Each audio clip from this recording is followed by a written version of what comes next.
Hi everyone, welcome to my channel and welcome to Week in Nintendo. Every Saturday I like to go back through the past week's biggest headlines so you can get all caught up on all things Nintendo. If you're new here and you like these weekly news rundowns, make sure to hit that subscribe button so you can stay up to date on everything happening with the channel. With all that out of the way, let's go through this week's Nintendo news. So I wanted to start off this week's episode touching on the Gigaleaks that were happening right around the time of recording last week's video, so it didn't make it into that episode, but since then we've seen all sorts of materials make their way around the internet, including tons of Nintendo source code and prototypes, most notably an early prototype build of Yoshi's Island that featured placeholder assets in a much different looking Yoshi and Mario. Another massive leak followed on Saturday which seemed to contain a ton of Nintendo 64 materials related to games included on the iQ player, a standalone plug-and-play controller device of sorts that functioned as a working Nintendo 64 and was only released in China in 2003. These newly leaked materials again appear to have originated from the same Broadon server, the company behind the iQ, that we saw in this past Maze leak. And there's far too much to go over here, but some standout materials include high-res images and artwork from Nintendo 64 games, uncompressed audio files of lines from Star Fox 64 voice actors, a tool for decrypting internal Nintendo emails, a Wiimote prototype, and then of course 3D models of Luigi that appeared to have at one point been planned to be included in Super Mario 64. And apparently these leaks are ongoing, with some in the community predicting that there is a lot more on the way, and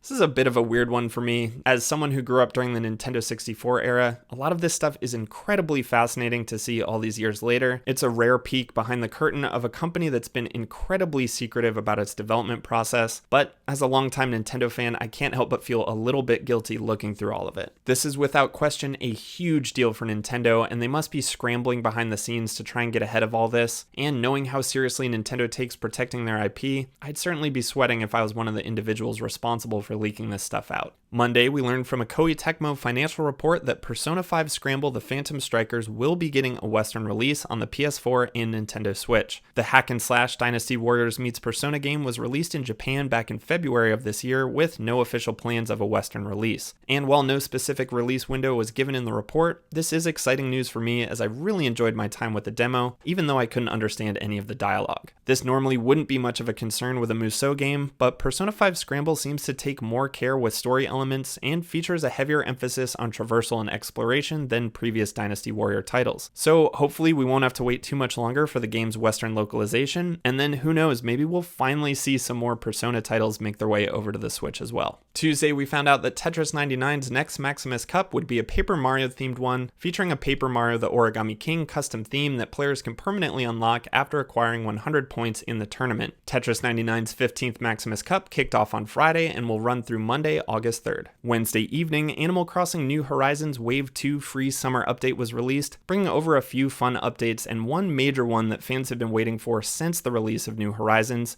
cloud saves. Of course, this isn't going to be as simple as the standard cloud saves available to Nintendo Switch Online members, but the Island Restoration Service will allow you to make a backup of your island that you'll be able to transfer to another Switch should yours get damaged or stolen. As for the other updates included, the Dream Suite makes a return of sorts with the Dream Realm, which allows you to fall asleep and meet up with Luna to upload a dream of your island or visit other uploaded islands, as well as fireworks shows that will take place every Sunday during the month of August, where players can create their own custom fireworks designs to display in the sky above their island. There are also some other minor bug fixes and stability improvements included in the update, and I'll leave a link in the description if you'd like to take a look for yourself. Thursday, we learned that Moon, an anti-RPG classic that first came to the original PlayStation in Japan in 1997, would be getting a Western release on the Nintendo Switch eShop, following the game's release on the Japanese eShop back in October of 2019. A physical version of the game will also be coming on October 15th of this year, and while I've never played the original, I am intrigued by the premise that looks to playfully turn RPG tropes on their head by having you save monsters' souls rather than just senselessly slaying them to level up your character. Thursday, we also got the release of Grid Autosport's latest update, which brings over long-awaited online multiplayer, as well as support for both the Labo and Hori Pro steering wheels. Again on Thursday, we saw the latest Famitsu physical game and hardware sales for the week of July 20th through July 26th, showing Animal Crossing New Horizons reclaiming top spot from Ghost of Tsushima with over 94,000 units sold. Paper Mario the Origami King also showed a strong second week, coming in third, just behind Ghost of Tsushima with 50,000 units sold. Both the Switch and the Switch Lite claimed the 2 top spots for hardware sales for the week, with the full-size Switch selling over 108,000 units and the Switch Lite selling over 16,000 units. So as much as fans have been incredibly thirsty for more news from Nintendo this year,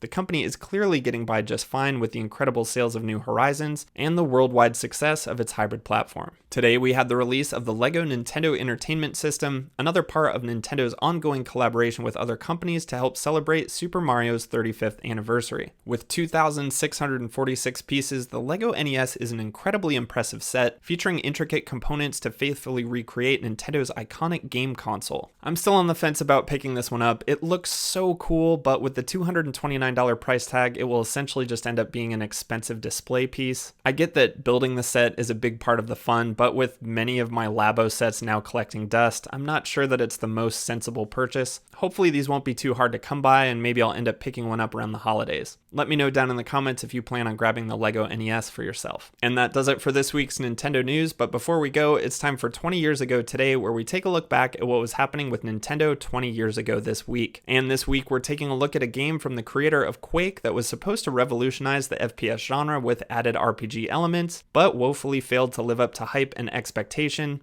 John Romero's Daikatana. Also released on PC and the Game Boy Color, Daikatana came to the Nintendo 64 in the States on July 31st, 2000. Citing low poly visuals, poor level design, and embarrassing AI, GameSpot's Shane Satterfield scored the Nintendo 64 version of the game with a 3.7 and said, "On the whole, Daikatana is about as average as a game gets. The visuals are blurry, the character models look like they're constructed from cardboard boxes, and the music is reminiscent of a migraine. While the proposed RPG elements could have made Daikatana a refreshing experience, they alter the game so little that you wonder why Kemco even bothered. Most importantly, Daikatana just isn't any fun. Anyone looking for a Nintendo 64 FPS should do themselves a favor and look elsewhere." So let me know if you ever played through Daikatana. I haven't myself, but I feel oddly compelled after reading some of these reviews. Sometimes I enjoy a so bad it's good experience, or maybe I'm just a glutton for punishment. And if you stuck around through all that and like what you saw, please consider liking and subscribing.